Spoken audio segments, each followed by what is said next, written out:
Good morning, everybody. We are live from the sanctuary. Got Butters and Red hanging out. It was a little chilly this morning, so Butters is wearing his fancy sweatshirt. And as the sun's peeking out, I'm sure he'll want it off shortly. Hope everybody's doing great. We are catching up on some coffee right now. Yeah, and there's Daisy. Hi, Daisy.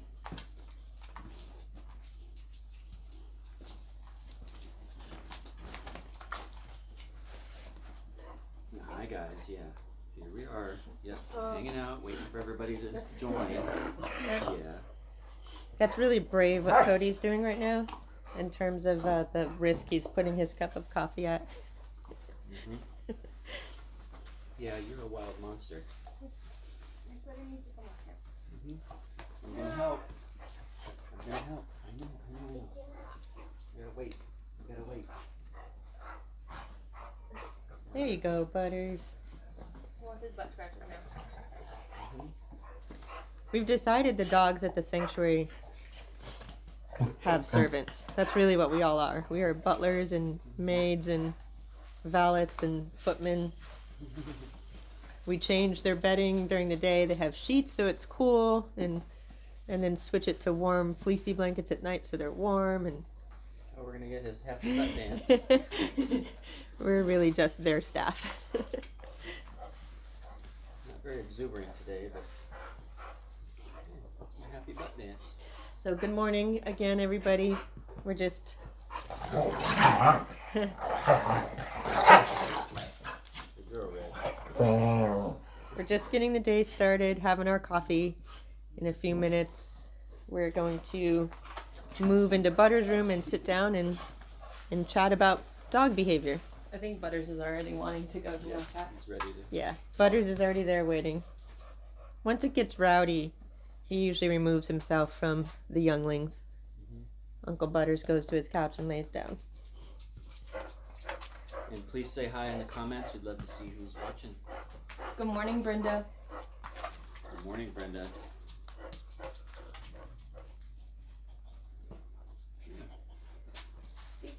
Dude, that's not very polite. Especially on camera. Hey, they're keeping it real. Yeah, keeping it real. Definitely what they do every day.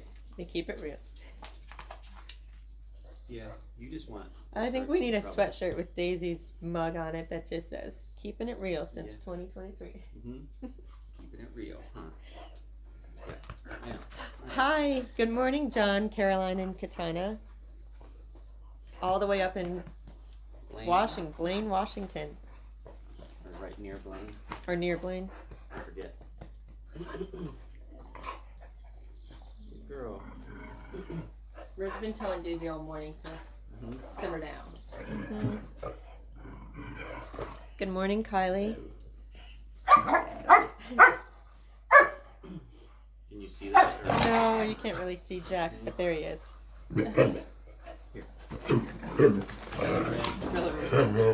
Good morning, Lisa. So, if you're just joining, what's kind of currently unfolding is Yeah, I know. Oh. Daisy wants everyone to get rowdy. And Red.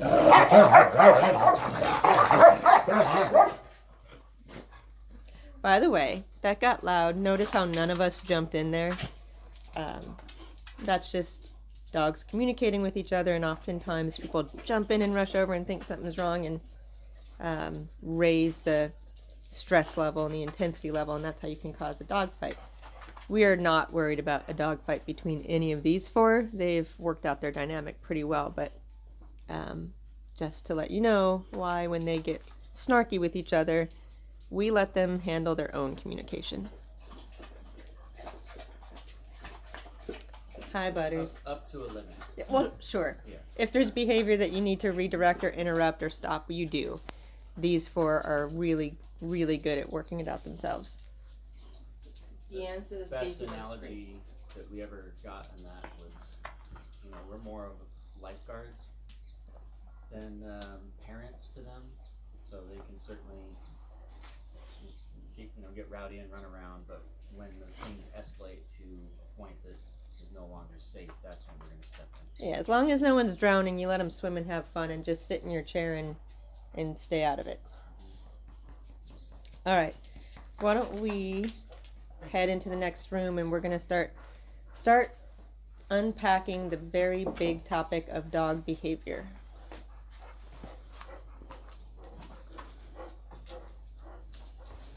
And a little Red. Daisy's coming in.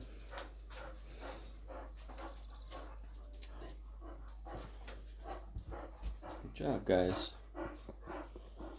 Get set here. Red's gonna sit with you. I know instead of Butters, this is kind of shocking. Good Butters morning, is going to stay outside. Marilyn. Who's coming? How's Shadow doing this morning? And hi, Deanne. Daisy does look great. We finally got her perfect diet down, Deanne, to help her start really absorbing her nutrients and gaining weight. It's working well for her. Bunch of pre and probiotics and all kinds of good stuff. Marilyn said that Shadow's being very quiet. Which is more than we can probably say for any of these hooligans right now. Mm-hmm. No.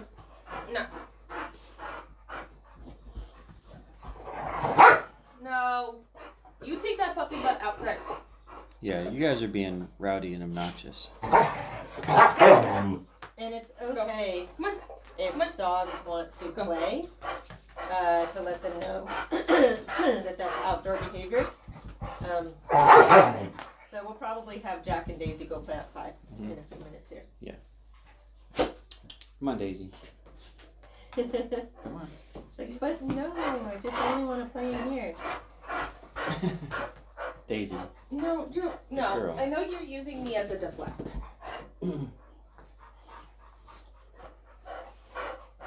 Before we get started, does anybody have any questions on any other topics?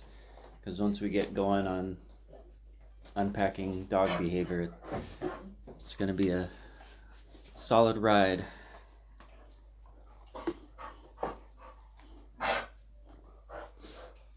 Yep. Gabby is everybody's favorite dog bed. Puppy Jack. Alright, well, let's go ahead and jump in and start talking about dog behavior. So the first thing I want to say is that today we just want to talk about what behavior is. We're not going to talk about any specific behavior issue because frankly every behavior issue deserves its own time. You could discuss each issue separately at length, for quite a long time. So we just want to talk about dog behavior in general, because it is so very often misunderstood, and the consequences of misunderstanding dog behavior are pretty significant, right? It can mean, at best, that a dog is living a life where they're misunderstood and maybe not kind of their happiest self for that reason.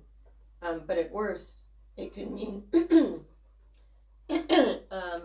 that something or someone gets hurt, or it could mean that a dog is surrendered to a shelter or even euthanized. So it's really important that we start to have these conversations and just do a little bit of a better job of understanding these animals that we share our lives with, for their sake, for our sake, for everybody's sake. So let's just start by talking about and thinking about a dog's experience in the world. Let's start with puppyhood, right? What does basically every puppy on the planet experience as one of their earliest experiences in life? For most puppies, that is somebody coming in, probably a stranger to them, taking them away from their litter mates and their mom, and away from the environment that they've been in for the first 6 or 8 or 10 weeks of their lives, and taking them to a new environment with strangers. And maybe not with any other members of their own species. Maybe they're a puppy going to a home where they're going to be the only dog. And that stranger doesn't speak their language necessarily, right? Most people aren't that great at speaking dog. And also, that stranger, us as humans, we are probably not super great in our communication with them or in recognizing their communication. We are not consistent. We're often unclear in the things that we ask of our dogs. We have bad days and bad moods, all those kinds of things. And so just think for a moment about what it might be like if you did that to a human child. That's a tall order, right? You take this little baby out of their comfort zone and put them in a strange place with strange people who don't speak their language, are completely inconsistent, unclear, all those things. And then we expect them to just roll with that and always understand what we need and what we want. That's a really big ask, right? And the thing that's so cool about dogs is they almost always deliver anyway. Like, despite all of our shortcomings, they're still really resilient. They really adapt. They try so hard to get us, to understand what we want and what we need and what we're saying and what we're asking and what the rules are, because we're not always consistent with our rules, are we? All that stuff. And so think about that. Just let that kind of simmer for a minute on how a dog even begins their relationship with us. It starts usually with them being the ones to really work hard to figure it out, all the while we maybe are not reciprocating that sort of level of understanding and the same level of try to figure out what their experience is, what they're communicating. Okay. On top of that, think about our expectations for our dogs, right? Usually the moment a dog shows a behavior, we get very concerned. Why is the dog doing that? Why did they just growl? Why are they behaving this way? Why did they destroy the couch cushion? And yet, we don't have that same expectation of ourselves, right? Our expectation for our dogs is that they will be even and consistent and tolerant and cheerful and ready to please, and also understand what we want and what we're asking for on any given day at any given time, regardless of how poorly or unclearly we might ask for it. We also might completely disregard what they're communicating, and we still expect that they're just going to be even, perfect, tolerant, day in, day out, good days every day. Wow, right? We don't have that level of expectation for ourselves or the humans we interact with. It's a really unfair expectation to have on our dogs. So, when you think about that, how they start the relationship with us, the way that we kind of hold them to this bizarre and unrealistic standard, that's a good frame of mind to start to think about your dog or any dog you interact with in a different light. You know, maybe in a light of more understanding and more tolerance and more, maybe a little bit more humility on our end to try to take a step back and sort of say, hey, sorry I've missed it all these years, but I'd like to hear what you're saying to me. What are you trying to communicate? All right.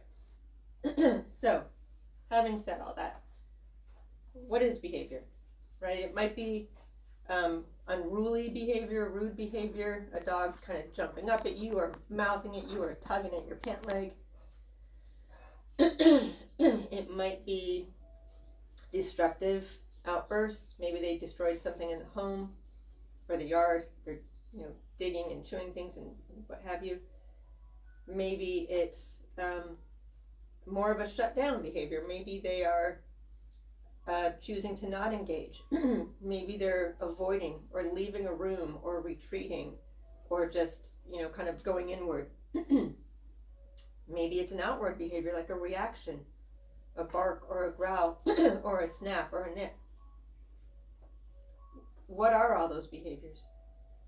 At the end of the day, it's communication. A dog's behavior is their voice. It is their way of telling you, this is who I am, this is how I'm feeling today, this is what makes me happy, this is what I need, this is what I want, this is what I'm afraid of, please don't do that, please stop. Every behavior we see in a dog is an honest communication, either of how they feel about the world in general, or how they're feeling in that moment, in response to a certain stimulus or situation or person or trigger or their environment, what have you. And what is our first response often when we see a behavior? Sometimes it's to shut it down, to correct the dog, to tell them no. Maybe we punish them in some way. And let's just think about that for a minute. And bear in mind, folks, I'm not suggesting to be unsafe. If your dog's behavior is, I'm going to bite everybody that walks in the room, I'm not suggesting that you just let that happen.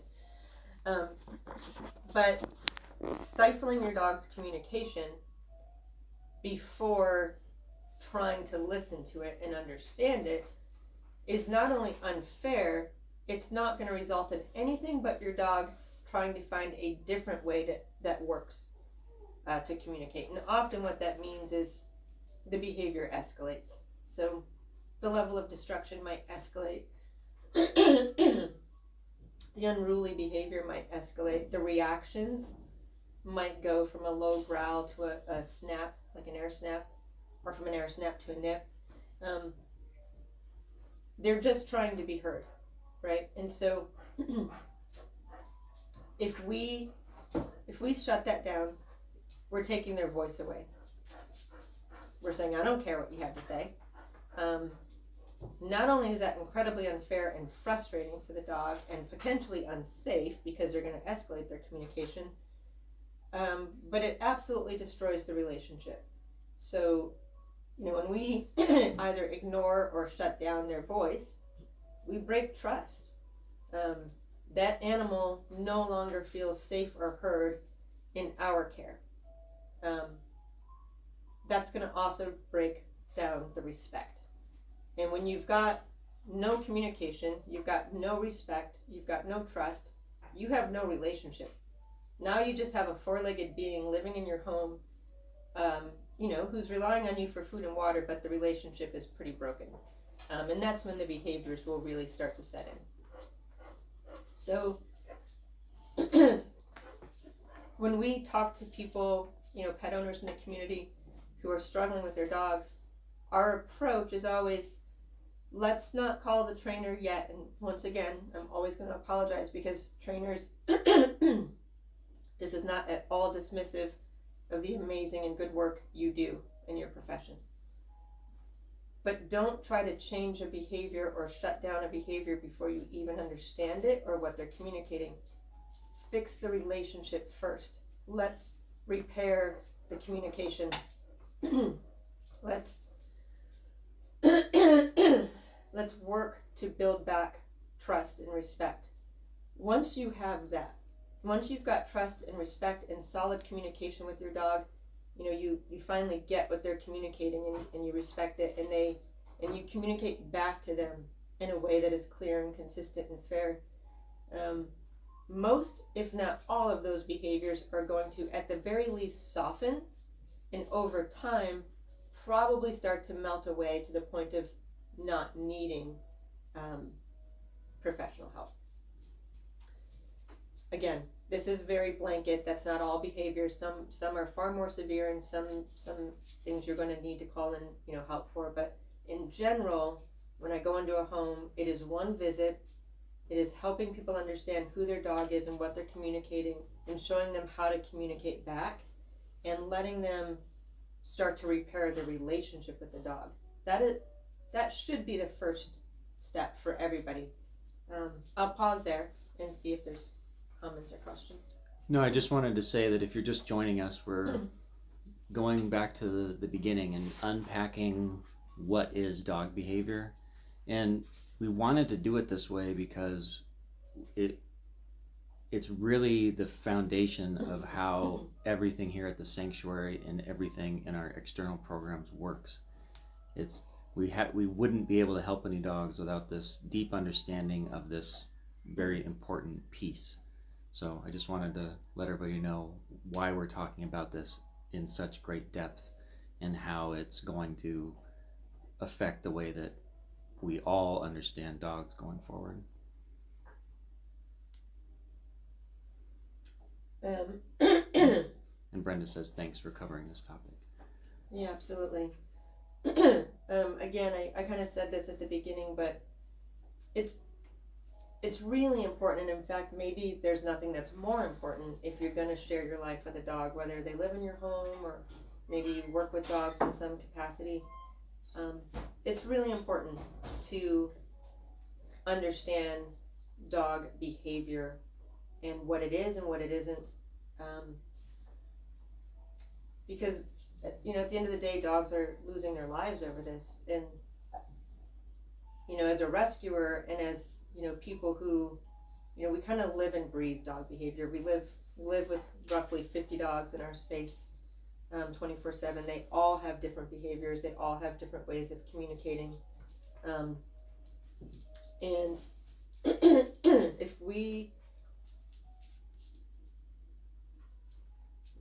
when folks reach out to us and they're on the verge of surrendering their dog, or they're getting ready, maybe a dog is going to be euthanized for behavior, to understand what a dog is trying to say to that person, or what a dog is trying to say to the world, and to see that misunderstood over and over and over, to the point where the dog does end up doing something that they can't come back from, or it costs the dog their home, or it costs the dog their life, or it costs somebody or something to get hurt.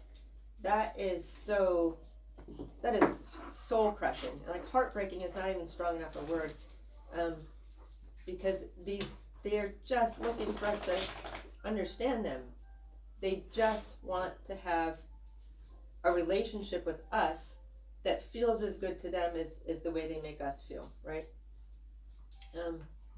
And so often they spend months, if not years, trying to tell us who they are and what they need and what they would prefer we don't do, and we just ignore it. And at the end, often we punish them when they escalate their communication, and that's sad. And dogs, they're so amazing at adapting to us and being resilient and trying so hard to deal with all of our shortcomings, right? Think about all the times you've had a bad day, or you were gone for a long time, or you were completely inconsistent in what you were asking your dog to do. All the ways that we sort of fail in our relationship with our dogs, and still when you walk through the door, it's the best moment of their life. They're so happy to see us. They're so happy to have that relationship and that engagement, and we need to start to honor that by reciprocating a little of what they're giving to us, which means just, we say this a lot, but just hitting the pause button on whatever you're trying to do or achieve with your dog, and take some time to understand them first. Just sit back quietly and watch the behaviors and question them. What is my dog trying to say when they jump up on me, rudely or inappropriately? If you've been watching these, if you watched the one with Big Al, he was a dog who had a euthanasia deadline in a shelter for a behavior that was really concerning and intimidating and made him unadoptable. And that behavior was just rude, inappropriate, unruly, jumping up on you, putting his mouth on you, but not biting down, just putting his mouth on you. Basically throwing a dog version of a temper tantrum. And in many cases, the immediate reaction to something like that is to either panic, if it's intimidating for you, or to shut it down,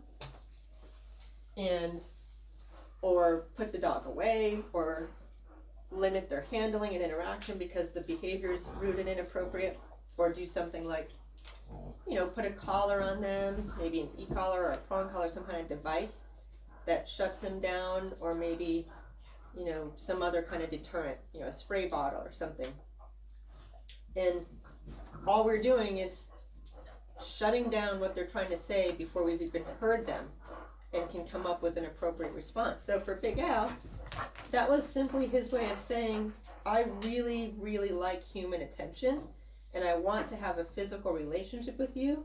I just don't know how to ask for it appropriately. Oh, and also, I've been in a shelter for many months in a kennel, and I'm feeling a little bit stressed and frustrated and pent up. That's what he was trying to say. And if we just shut that down, he wouldn't have suddenly gotten less stressed and less pent up and less frustrated and changed his mind about what he wanted and needed. He would have said, well, that didn't work, let me try a different way to ask for it, and it may have been even more rude and inappropriate and unruly. So we had to let him show us and pay attention to what he was asking for, and then figure out how to have a conversation back that communicates to him, we get it, you want attention, you want a physical relationship, we're going to find a way to give that to you in a way that's also appropriate for us, right? I mean, not everybody wants to be tackled by a 100-pound shepherd. So, but the point is, the dialogue then happens. There's communication, there's trust that starts to develop through that. There's the feeling from the dog that they're being heard, and they can sort of de-escalate their communication versus escalate it. That's how we make progress with those dogs and build a connection and help them not have to raise their voice, right? Their whisper is just fine. If you're really listening, the dog can say something one time and you're like, hey, I got that, cool. You don't love it when we go out on walks in busy downtown areas. We don't need to do that anymore. Heard that. That is the starting point to not only building a really solid connection with your dog and just having them trust you more than anything, but it is also how we start to understand this big mystery that is behavior that so often ends up in a state of panic or fear, or we need a professional to come in, and 9 times out of 10, you don't need a professional to come in. You just need to look at your dog. Look at the dog that's right in front of you and listen and just be still and watch and observe. They're telling you, dogs don't fake it. They're going to tell you every moment of every day who they are and how they're feeling. They're not going to hide anything from you. We just have to pay attention. I'm going to pause and see if we have any feedback or questions. Want some water? The dogs are playing musical couches. Yeah. I also had to give Jack and Daisy something to Yeah. occupy themselves. Gabby's been full-time babysit / wrangling behind the camera.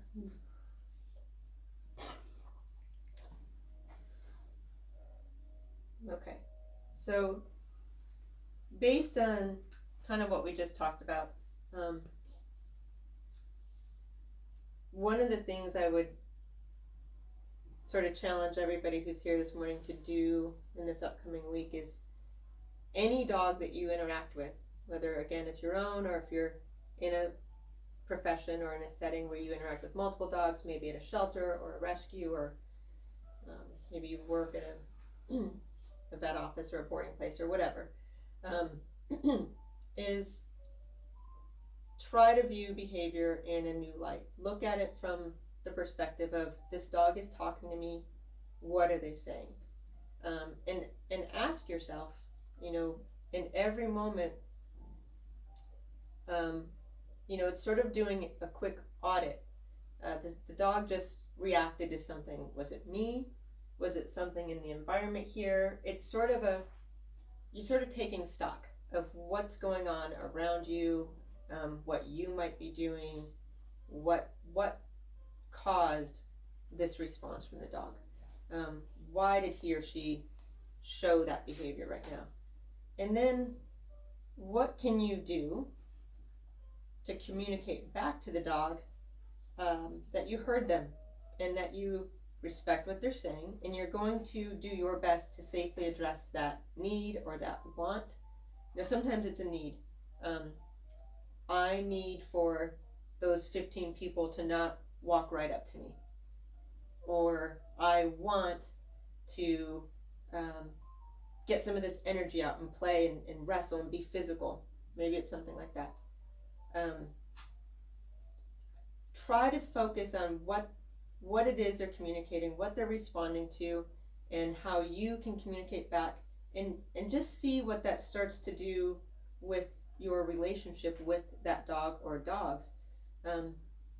Dogs I don't know, brand new dogs, particularly if you go into a shelter environment and you're meeting a dog for the first time, so often there's a really big rush in a shelter environment, particularly because there's so many dogs and they need so much, and you're trying to get them out of their kennels and go for walks and go to yards and clean their kennels and feed them and all these things, and so you're moving fast.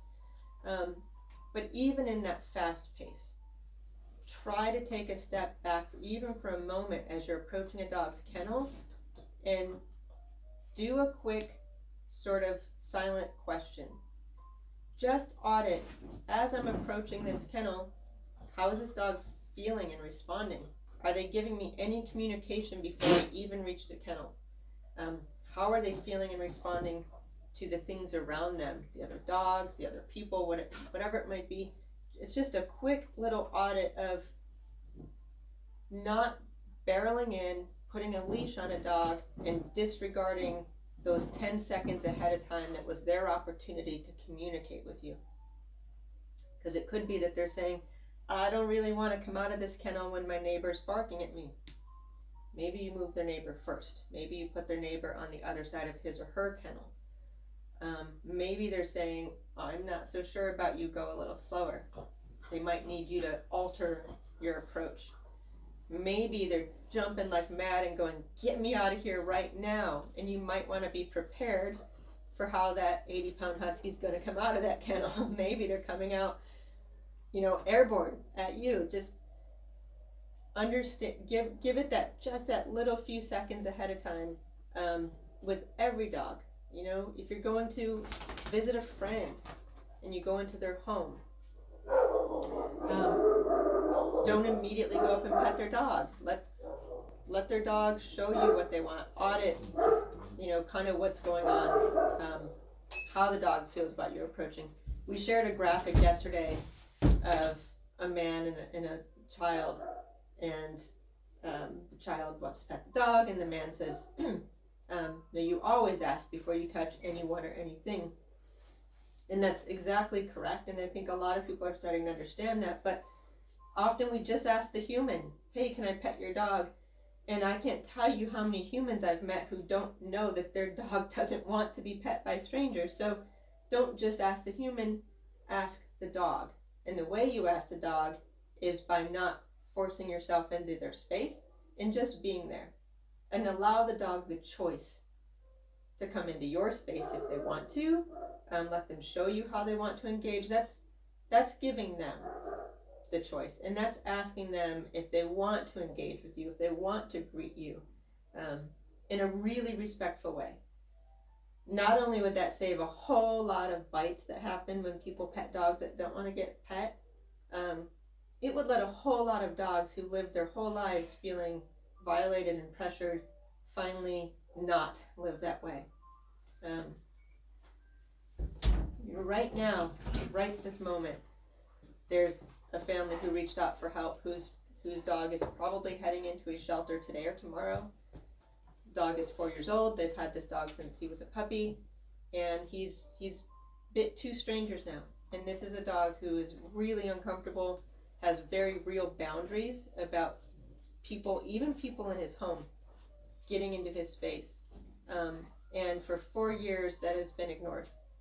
And not only has he lived uncomfortably for 4 years and not having his voice heard and not being able to have the right to have a boundary, it's now going to cost him his home and family, and I suspect ultimately his life when he goes to a shelter. And this isn't local, folks. This is many, many, many hours away. But this happens every day, in large numbers, and it is so important that we just do better. I mean, dogs are so amazing and so loyal to us, and they do so much to try to be what we want them to be. We need to return a little bit of that. We need to work a little harder to understand them. We need to set aside who we think they are or who we want them to be, and try to focus on understanding who they actually are and who they want to be, and let them be that. It is not okay to have a dog who does not like going to downtown areas and beaches and say, but I want to do that with my dog, so I'm going to get 10 different trainers until my dog can do that. That's not okay, and it's not appropriate. We need to honor and respect these animals for who and what they are, and if we start to do that, you are going to see so many of these behaviors soften and melt away, because dogs don't get up every day trying to be jerks. They're not like, boy, who can I bark at or growl at or what can I destroy? They're simply communicating with us. Let's start hearing them and respecting that. And the other thing with that family that reached out, the other immediate question we ask is, well, what is the dog not doing? And to have lived for 4 years, pressured every single day, and only have 2 very minor nips, it's pretty significant. We wouldn't, as humans, we would not be able to perform like that under that much pressure. So again, as Jill suggested this week, if you just take that extra moment and be a little more aware of what the dog's communicating, always, and we ask ourselves this question 100 times a day, what is the dog not doing, and how are they not responding to certain things?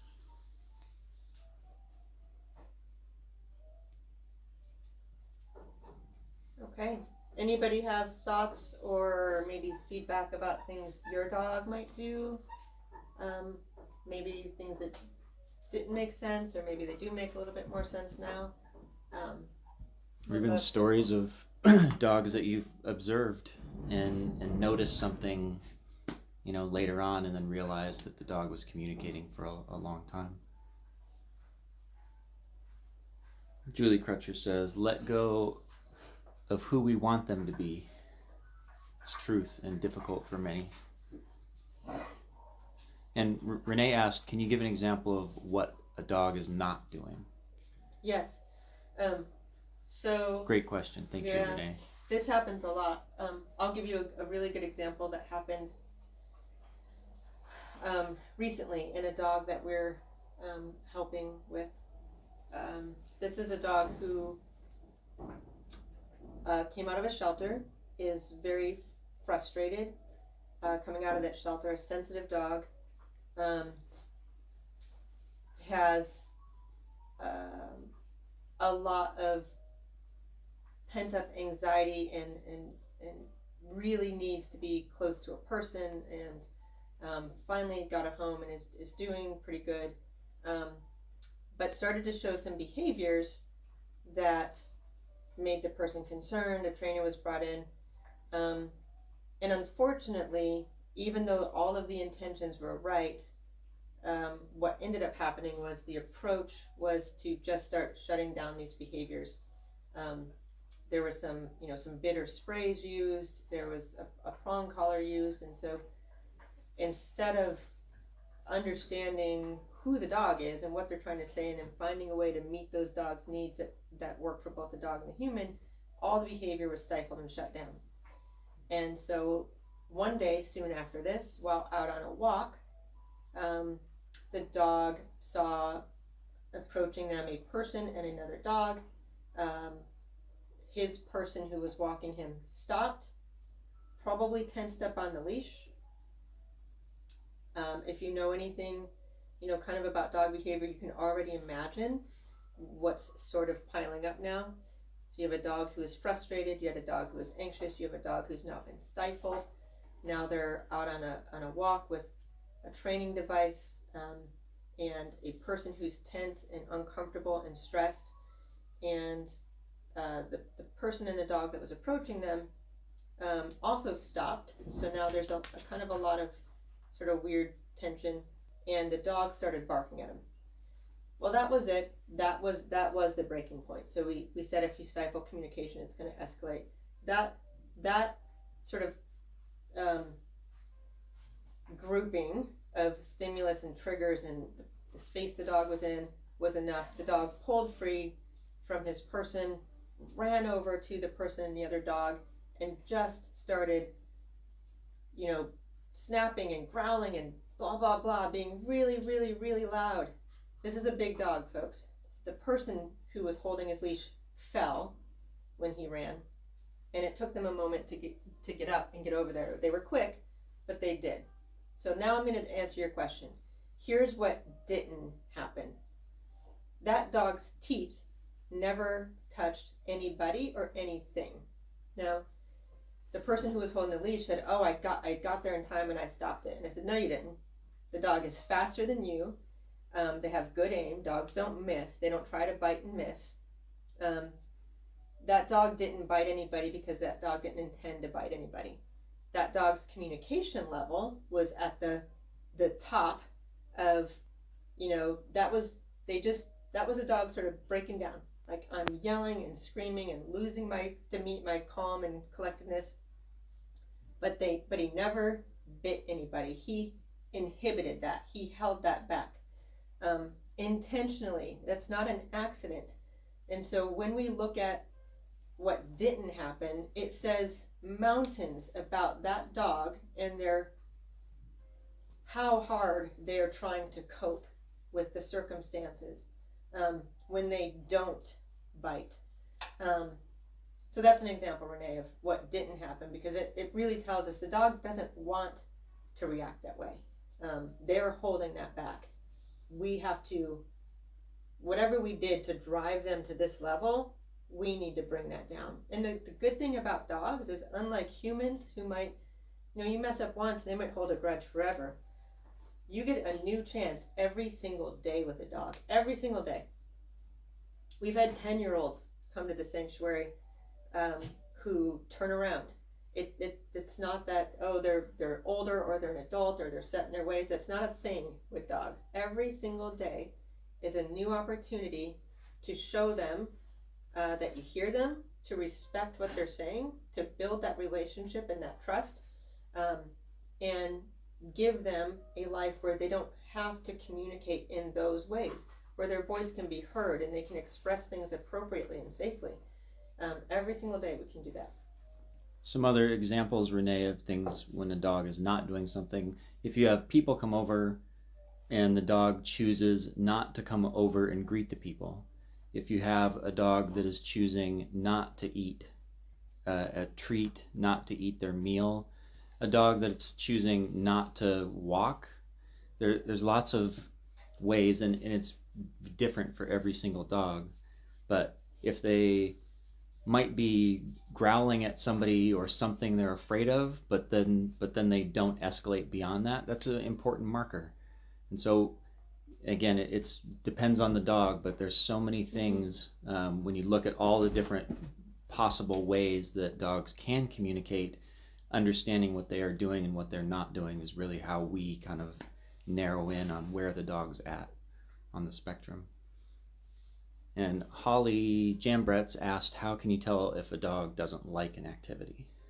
And again, that's the same topic of, it depends on the dog, but they're going to show you that they're feeling stressed or nervous or just frustrated, or maybe they're shut down.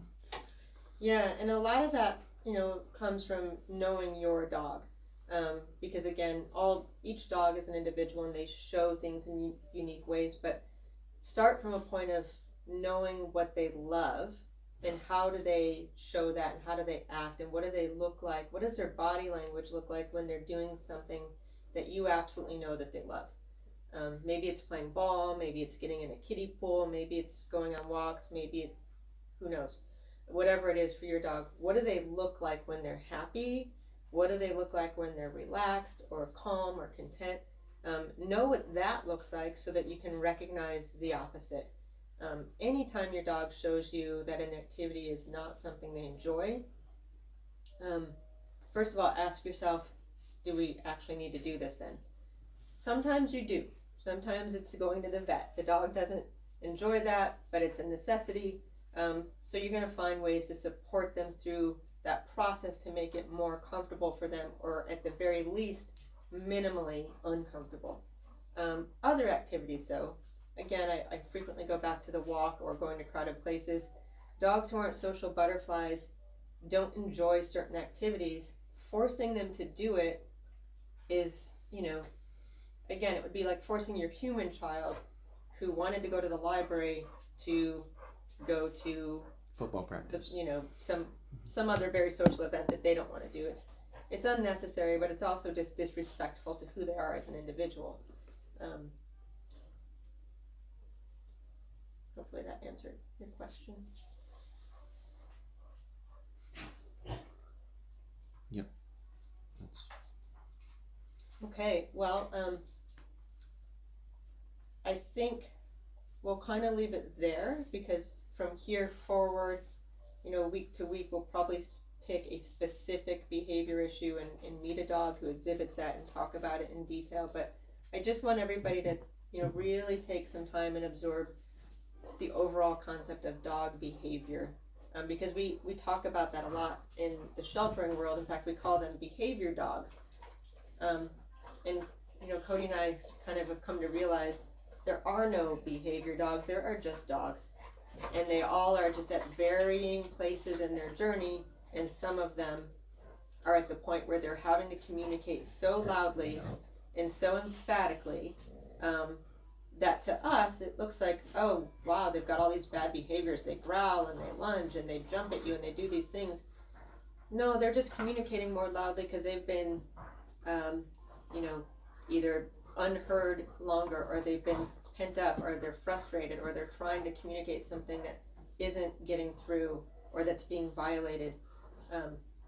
They're all just dogs, and the sooner we start to get that and kind of demystify this whole behavior thing and understand it for what it is and what it isn't, the sooner lives are going to improve radically for these guys, and fewer dogs are going to lose their homes and lives when all they're trying to do is be heard.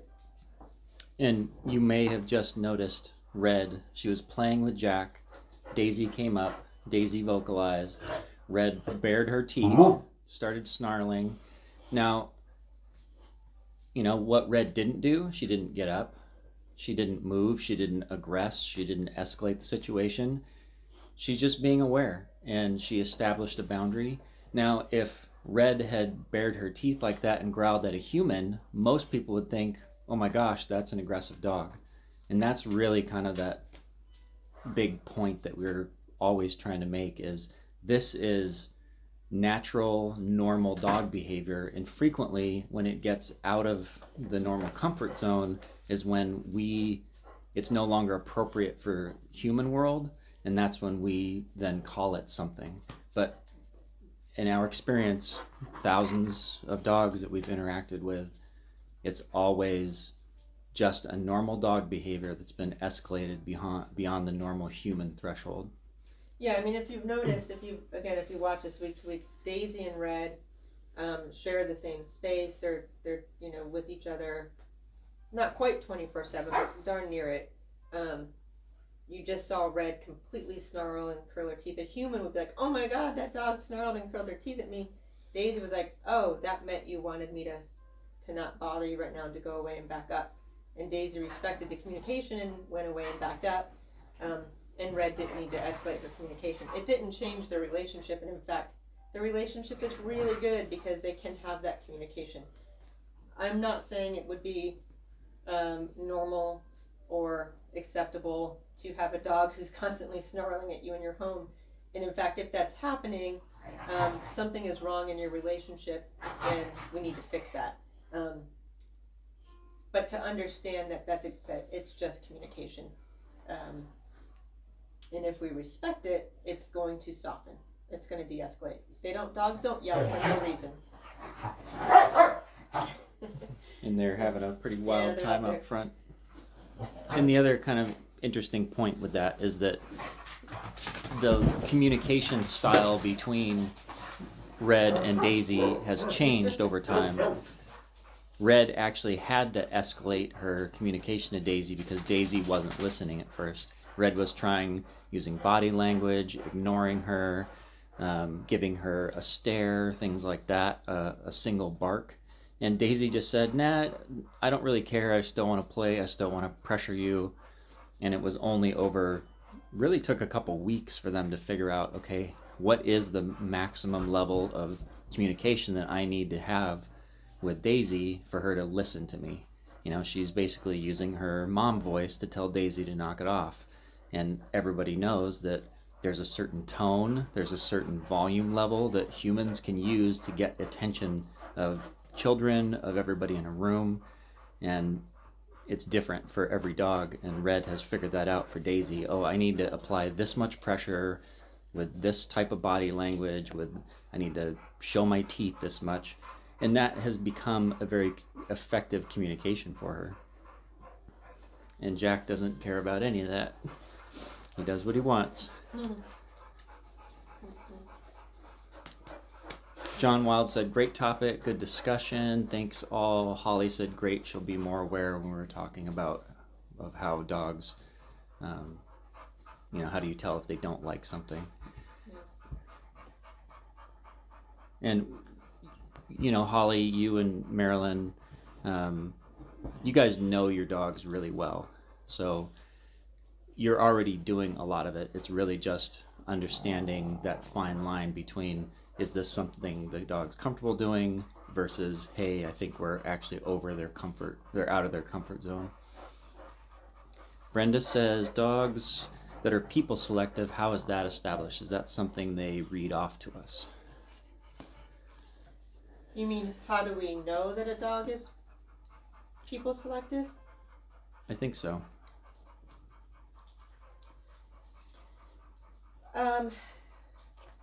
So, I'm not 100% sure I understand the question. If you have a dog who you know well, maybe it's your own dog, and you notice that they are not immediately social and comfortable with all people all the time, but maybe pick and choose, then obviously you've got a dog who's people selective. What you want to do then is to start to look at,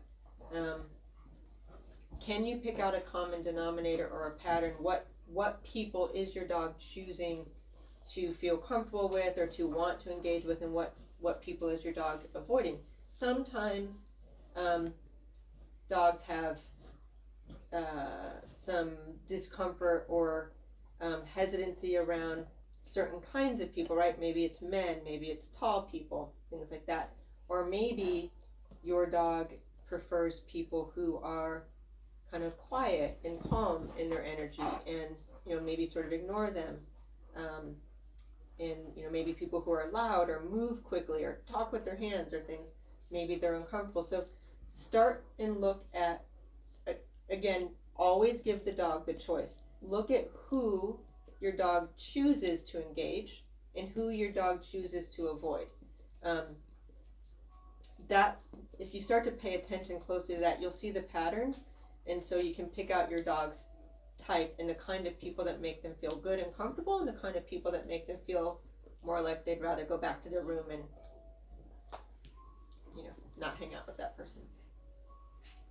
I hope that answered your question. I'm not sure if I got that right, but let me know if I need to clarify something. Yeah, I think that's what she was meaning. It's no different than a dog selective dog, right? Some dogs like dogs who will sort of coexist next to them. Let's both lay here quietly and enjoy the same space, or let's kind of run around and chase each other but don't really touch me. Whereas other dogs, and Brenda and Lisa and any other shelter volunteers here, you know this from play groups, there are some dogs who want to play really physically. They want to put their paws on and wrestle and bite each other and all that. All dogs have different play styles and different preferences in how they engage other dogs. The same often applies to humans. oftentimes we don't recognize that. It's really clear that they have a preference in their dog friends, but we just assume that all humans are okay, and we might not notice the subtleties of them saying, I really don't love it when, Aunt Karen comes over and is like picking me up and getting in my face. Maybe they've got some subtle body language and they're just like, oh, I hate this, but I'm going to tolerate it, or I'm going to cope with it. All of that reveals itself if we just start really trying to be a little more observant quietly. Don't try to influence what the dog is doing. Don't force them into a situation. Just sit back in a room or a yard or wherever you might be and let the dog choose and watch what they choose to do when you're not influencing it. Do they choose to go engage Aunt Karen and jump right in her lap, or do they choose not to? Are they going over there simply because she has a treat? If there's no treat, do they choose not to? Just, if we take a step back and just watch, they will tell us so much about who they are and what they want and what they need and what they don't want or don't need. And then honor that, safely and appropriately, and in a way that works for you, because it is a relationship. Jack here loves physical relationships.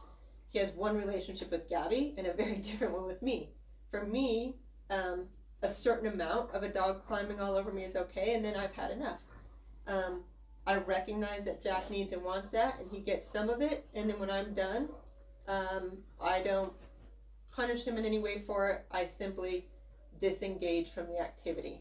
And if you noticed at the beginning here, when everyone was playing rowdy, Butters got up and left, and he removed himself from the activity. That's exactly what I do. That's how dogs do it with each other. If a dog is like, I don't want to be bothered with that right now, they just get up and leave. They don't spend a lot of energy. They don't push the other dog off of them. They don't squirt the other dog. They don't give them a physical command. They don't get them a treat and say sit. They just disengage. And that's what I do when I want to let a dog know I'm not really interested in that behavior. I get that you are, and I'm not going to punish you for it, but I'm not interested in it. And that sends a really clear communication. Now, first time we're interacting, they might try 10 more times to be like, are you sure? Are you sure you don't want that? And if every time my answer is, yep, 100% positive, I'm just going to disengage, they'll eventually stop trying. And the kind of other side of that is true also. So when you have dogs that are really people selective, our dog here, Bella, is a prime example. Bella and Merlot, they're a bonded pair. Merlot is outgoing. He greets everybody immediately. And Bella is a little bit on the she's definitely on the stranger danger spectrum, but her behavior has softened so much that you may not even see it at this point. But when she meets new people, it's always, she comes over, she investigates, she might do kind of a drive-by and check you out and smell you, but she's not hanging out immediately. And again, we're looking at what is she doing. She's approaching, she's investigating, she's smelling us. And then what is she not doing? She's not leaving the area, she's not hiding, she's also not growling, she's not vocalizing. And then after a few minutes, she comes over and she'll offer her butt to the new person, and that's kind of her way of saying, this is how I want you to engage me. And the reason she's doing that is there's a couple reasons, but she's offering a spot on her body that's comfortable. It's something that she appreciates and likes, and in the way that she's positioned her body, it's also, she's giving herself an out. She can leave very easily from that interaction without feeling trapped or pressured. So she kind of taught us a way for her to engage people, and she created a scenario that's really low pressure for her, that she enjoys, and that she can always choose to leave if she wants. Yeah, and sorry, I missed the very beginning of what you said because Jack was licking me in the face. I don't know if you said it, but when Bella arrived here, the person that brought her to the sanctuary who needed to surrender to us, we approached a car that had a dog in it who was lunging and snarling and like literally jumping at the glass window at us. That was Bella's level of stranger danger. Yeah, she was the highest level of communication because no one in her life had ever respected her boundaries. And now she's at a point where she can meet new people quickly. Again, all new volunteers end up meeting Bella and her friend Merlot, usually on their first day. And within moments, Bella can create a relationship. But that's after a very long time of us showing her, we get what you're saying, we completely respect it, the choice is yours from here forward. You will not be forced to engage anyone or anything that you don't want to. You choose, and then you show us how you want to do it. And now, within a couple minutes, she'll choose to engage someone and show them how. Trust and respect go a very long way, folks. Now, the other side of that would be Jack. And right on cue, Jack. When Jack meets new people, he's very guarded, and he actually puts a lot of space between him and the new person. And he'll come over for a treat eventually, and then he leaves again. So he wants to know for sure that this interaction is going to be safe and comfortable for him, but he doesn't trust so quickly. So we did this with him and Daisy is not enough of a bridge for him, even though that they've been buddies for many months. Meeting new people isn't something that they've practiced. And he was so guarded when we tried to introduce him to a new volunteer that Jack actually refused to engage that person at all. Now, fast forward a week, we did that same interaction again with Jack and Butters and Red, who we've practiced it with. And Butters and Red know the drill about how we introduce new people with dogs that are not comfortable. And it only took about 5 minutes before Jack was engaging that person and kind of asking for cues of, okay, this is what I am comfortable doing. This is how I can take that treat. Here's the things that I'm willing to do, and here's the things that I'm not willing to do. And so he was actually approaching that person and sticking around and taking the treat and then leaving and then coming right back. So he was giving us all the cues of what made him feel safe and trusted. And just to give you a in-the-moment example of communication, so you may have seen a moment ago Jack was facing me, I faced him back. Oftentimes returning that eye contact is enough, is enough engagement to give the dog an invitation to say, yeah, I'm focused on you, let's play. And so he responded to that by putting his paw on my leg like, ooh, can I climb up on you? That subtlety of that communication right there, me just simply returning the eye contact, that's a conversation. They're not always vocal, these conversations. That was enough. He put his paw on me, and my response was simply to do this, to say, no, I don't really like that. I'm going to probably disengage. That was enough for him to remove his paw and say, okay, I'll just focus on Daisy. We've built that language. Jack knows when I disengage, I'm going to disengage. So it's that subtle. That is the conversation right there. Communication is very rarely vocal, right? Dogs don't speak English to one another. It's simply knowing what does it take for him or any dogs, it's going to be different, to feel engaged. Some dogs, it's simply looking at them. With shy and nervous dogs, focal pressure of just looking at that dog or returning eye contact is an immense amount of pressure. It is enough to send them into either a retreat, if they've got the space to do it, or to feel pressured enough to growl or snap if you're in close proximity. So classic example is the nervous stranger danger dog on a leash goes up to someone, that person looks down at that dog and makes eye contact. That right there is engagement. And often the dog is either going to take a step back, or they're going to tuck their tail, or they're going to growl. They're going to communicate, whoa, I don't want this engagement. What that means is, take your eyes off me, please. Your staring is making me uncomfortable. It's the reason we don't let folks walk through our kennels here. Staring at dogs that you don't know is, in my opinion, it is just socially awkward and rude and inappropriate. In dog language, it's just It's not something that they normally would do or encounter. Yeah, it's not the right way to engage a dog to just walk up and stare at them or make eye contact. I always meet a new dog without my eyes. I completely don't look at them. I don't touch them. I don't talk to them. I'm completely neutral, and I let the dog choose whether or not to come up to me and then show me how they want to engage. They might be climbing in my lap. They might sniff me and leave. They might turn and offer their butt for a scratch. Whatever they choose and offer, I'm going to respect. It is their right to choose. Not all dogs want to engage. Brenda says, I agree. I don't appreciate that either. Right. If we just think about what makes us feel good and respected, right? Having the right to choose who touches us, having the right to choose who we engage with, having the right to choose where we go and how and where we spend our time. That's a freedom we value deeply as humans.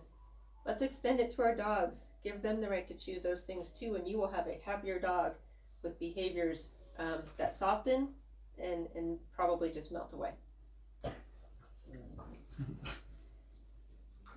Red just covered herself up with a blanket. You're such a good girl. Yeah.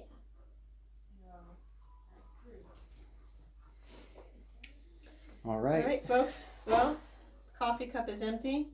We've got to feed a bunch of animals still and get the day rolled out here. So enjoy your Friday. We're going to keep talking about dog behavior. It matters a lot. We need to do better by these guys. And we'd love to hear more questions and comments that you guys would want us to cover. But the next couple weeks, we're going to really get to all the different topics on behavior and all the different types of behaviors that we see and how we approach them and how we understand them. Good girl, Red. Amber says, thank you. Have a great day and weekend. You too, everybody. Thanks for spending time with us again. There you are, Mr. Butters. He says, can I go back to nap time? Thanks, Deanne. And here we'll see what Gabby's doing. What? I'm making the bowl. Gabby's getting breakfast ready and Daisy knows. Thanks again, everybody. Have a wonderful weekend and hopefully we'll see you next week.